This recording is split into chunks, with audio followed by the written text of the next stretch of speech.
Bonjour, la séance du CIRTACI à ces Journées françaises de radiologie 2025 va bien sûr parler des nouveautés en produits de contraste.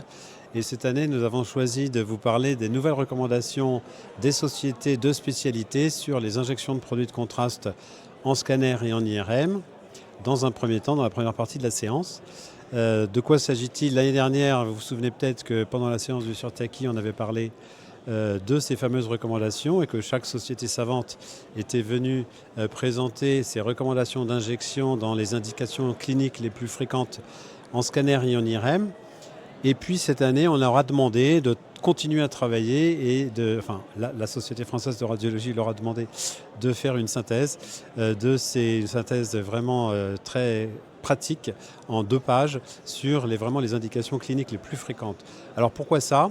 Eh bien, ça va être expliqué par Philippe Coquel qui va nous expliquer comment on est arrivé à ce résultat et pourquoi on est arrivé à ce résultat. Parce que maintenant, avec la réforme des produits de contraste, il est vraiment important de justifier l'injection ou la non-injection d'un examen de radiologie, scanner ou IRM.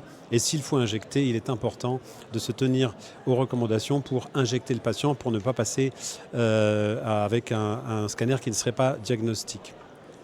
La deuxième partie de la séance, je présenterai donc une synthèse de ces recommandations parmi toutes les sociétés savantes qui ont participé, en essayant d'être synthétique, et je vous expliquerai, je vous montrerai les exemples de ces recommandations qui sont d'ores et déjà disponibles sur le site de la SFR.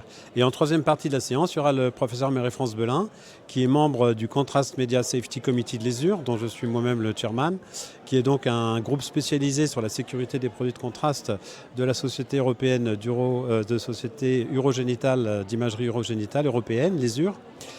Donc notre comité européen édite des publications et des guidelines sur la sécurité des produits de contraste.